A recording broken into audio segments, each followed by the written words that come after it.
Well, it is an Independence holiday weekend Saturday, and the questions and the commentary is going to start going towards this breaking story when you start pointing fingers and deciding who to blame for where we are today in America. And while Donald Trump is certainly the person at the top of the pyramid, the top of the multi-level marketing scheme, you have to begin to really wonder, where does the true blame fall? Does it fall on those who were in leadership, Joe Biden, for not announcing in 2022 he wouldn't rerun? Or is it on Merrick Garland for not really pushing the envelope as Attorney General and prosecuting Trump? Or is it ultimately on, if you believe in the Constitution, we the people? The people who actually chose to believe the lies, and most notably those who are the religious folk who chose to believe the lies. Because despite his behavior, despite his entire history, the reality is we all knew who Donald Trump was, and especially in that he is, in this breaking story, not a Christian. This. Christians, get out and vote just this time. You won't have to do it anymore. 4 more years, you know what? Pope Francis even called him out on it a year before his death. This. Pope Francis taking on Donald Trump, saying, quote, "A person who builds walls is not a Christian." The Holy Father talked to reporters on the plane while leaving Mexico. And here's what he said about the Republican presidential frontrunner. Ma grazie a Dio che ha detto che io sono politico perché Thank God. He said I was a politician because Aristotle defined the human person as animal politicus. So at least I am a human person. As to whether I am a pawn, well, maybe. I don't know. I'll leave that up to your judgment and that of the people.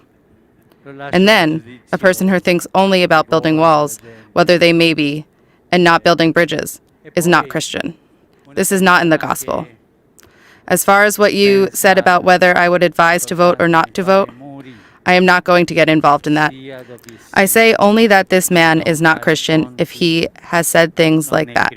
We must see if he said things in that way, and in this I give the benefit of the doubt. It'll be fixed. It'll be fine. You won't have to vote anymore, my beautiful Christians. I love you, Christians. I'm a Christian. I love you. Get out. You got to get out and vote.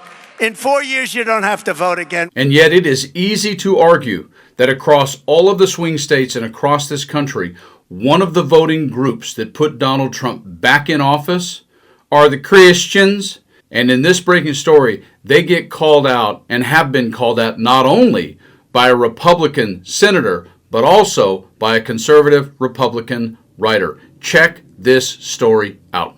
Breaking news. They're all going to hell. Conservative columnist levels GOP over budget cuts.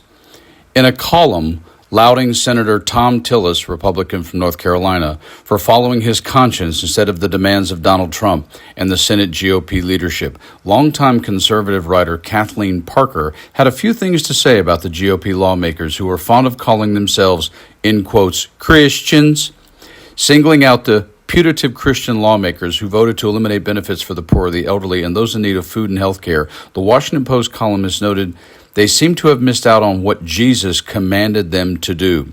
As she wrote the day after Donald Trump, whom she characterized as a Bible-thumping sideshow barker pitching gospel and perfumes, signed the mega bill before an appreciative audience of conservatives. In quotes, in plain terms, this legislation translates to a loss of health care and food subsidies for tens of thousands, if not millions, of children. And to think that evangelical America claims God chose Trump to lead the country and presumably the world?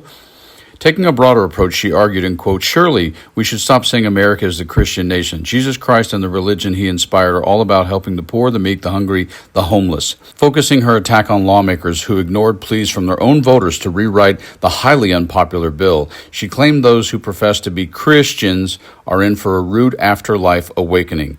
In quotes, if Republicans are representing themselves as Christians while cutting essential aid to the neediest among us, then we might infer that they're all going to hell, she wrote before adding, Vice President J.D. Vance, a converted Catholic who cast the tie-breaking vote in the Senate, also did not escape Parker's wrath. In quotes, thanks to Vice President J.D. Vance's tie-breaking vote, the Republican-controlled Senate embraced the rich and shafted the poor. Not to be outdone, the GOP-led House did the same with its Thursday vote, though much more quickly, she wrote. But being a guy who grew up in the rural South, in the Bible Belt of America, the state of Tennessee, my mother owned a restaurant, and one of her number one customers back in the 70s literally owned the largest Bible publishing company in the country. But they don't care. God is just a moniker. Jesus is just a narrative. This all comes down to white nationalism, money, and power, and nothing more. It is ironic that the phrase, "the meek shall inherit the earth," I'm not quite sure sitting here right now how I see that occurring, because what's in this big beautiful bill, we are not on the road to fascism. We are in it as we speak, because Donald Trump just increased the ICE budget 10 times to $45 billion.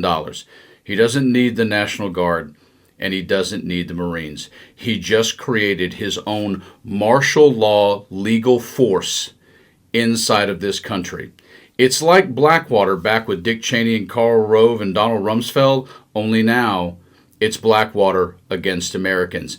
But they're Christians. Right. You guys stay frosty.